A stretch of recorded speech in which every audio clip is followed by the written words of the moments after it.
Bien, vamos a continuar con lo que sería el hueso escafoides o navicular.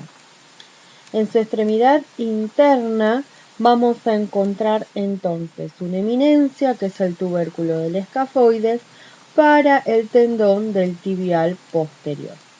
Y en su extremidad externa o lateral vamos a encontrar que va a articular entonces con el cuboides. Sus bordes, o también denominadas cara superior e inferior, van a ser rugosos y van a ser para las inserciones ligamentosas. El primer cuneiforme o la primera cuña, fíjense que va a ser el más interno o el más medial de los tres cuneiformes. Entonces vamos a tener que su cara posterior va a articular entonces con el escafoides o navicular. Su cara anterior con el primer metatarsiano. Su cara medial va a articular entonces, su cara lateral va a articular entonces con el segundo metatarsiano y hacia atrás con el segundo cuneiforme o cuneiforme intermedio. En su cara o en lo que sería su arista interna vamos a encontrar una eminencia para el tendón del tibial anterior. Y en su cara inferior, que no la estamos viendo en este momento, también vamos a tener una eminencia para el tendón del tibial posterior.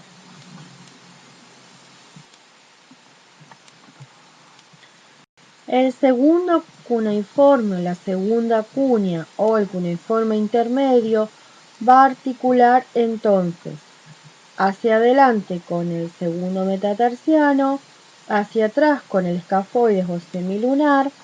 En su cara medial va a articular entonces con la primer cuña y en su cara lateral con la tercer cuña. Así, su cara superficial va a ser bien cuadrilátera y rugosa, y el borde plantar va a ser agudo y también va a ser rugoso. La tercer cuña o el tercer cuneiforme, vamos a ver que va a articular hacia atrás entonces con el escafoide o navicular, hacia adelante va a articular entonces con el tercer metatarsiano. En su cara interna va a articular entonces con la segunda cuña y con el segundo metatarsiano en una superficie muy pequeña, y lateralmente va a articular con lo que serían el cuboides y con una superficie pequeña para el cuarto metatarsiano. Tanto su cara superior como su borde plantar van a ser rugosos. Bien, nos quedaría entonces el metatarso. El metatarso consta de 5 huesos largos. Fíjense que se van a denominar desde adentro o medial a lateral. Vamos a tener primer, segundo, tercer, cuarto y quinto metatarsiano. Se van a encontrar por detrás de lo que serían las primeras falanges y por delante de lo que sería la segunda fila del tarso, ¿sí? Que ustedes están viendo acá sería con la primera, segunda y tercer cuña y cuboides, ¿sí? No tendrían relación con lo que sería escafoides.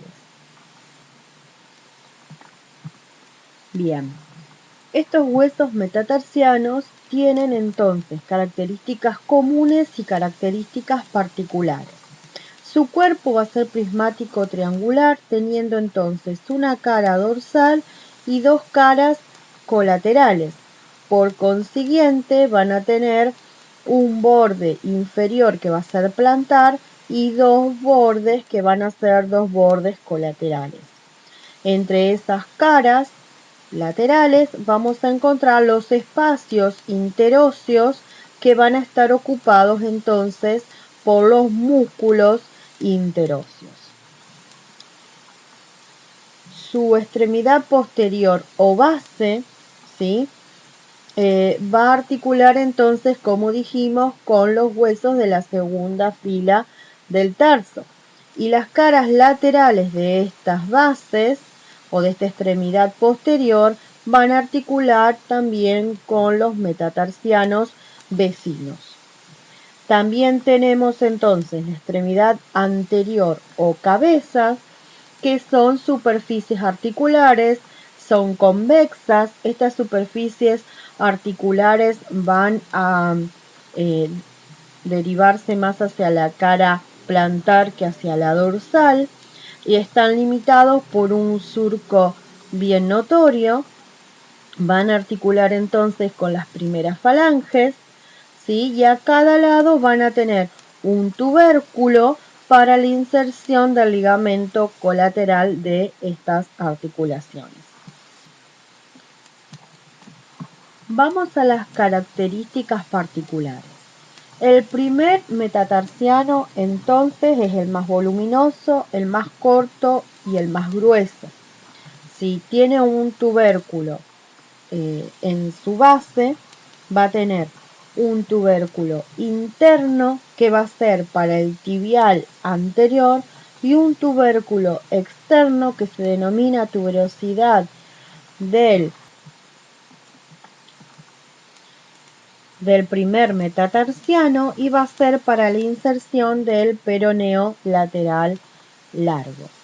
En su cabeza va a tener depresiones para los huesos sesamoideos. El segundo metatarsiano va a articular hacia atrás con la segunda cuña. Fíjense que en su cara medial va a articular con lo que sería el primer metatarsiano y la primer cuña o la primer cuneiforme, y también va a articular en su cara lateral con la tercer cuña y con el tercer metatarsiano. Recuerden que este segundo metatarsiano es el más largo de los 5 metatarsianos. El tercer metatarsiano va a articular hacia atrás o posteriormente con la tercer cuña, internamente con el segundo metatarsiano y externamente o lateralmente con el cuarto metatarsiano.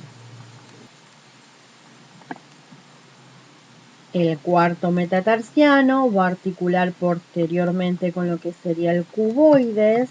En su cara interna va a articular con el tercer metatarsiano y la tercer cuña en una pequeña carilla articular, y hacia afuera va a articular con el quinto metatarsiano.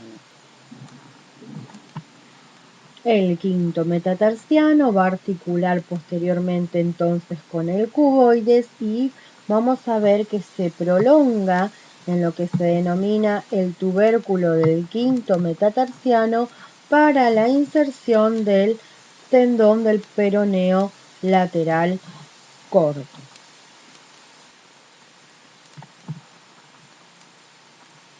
Bien, por último nos quedaría el grupo óseo de las falanges. Las falanges, fíjense, entonces en total son 14 falanges, 3 por cada dedo de los 4 últimos dedos y 2 sería el dedo gordo o también denominado hallux, y también tiene que ver la primera con las características de las primeras falanges del resto de los dedos y la segunda va a tener que ver con las características de las terceras falanges del resto de los dedos. Son semejantes a lo que serían las falanges de la mano, por eso no las vamos a describir ahora, tanto sea en disposición, en forma y en desarrollo, salvo que estas tienen dimensiones reducidas a excepción de lo que sería el dedo gordo o hallux. Bien, muchas gracias.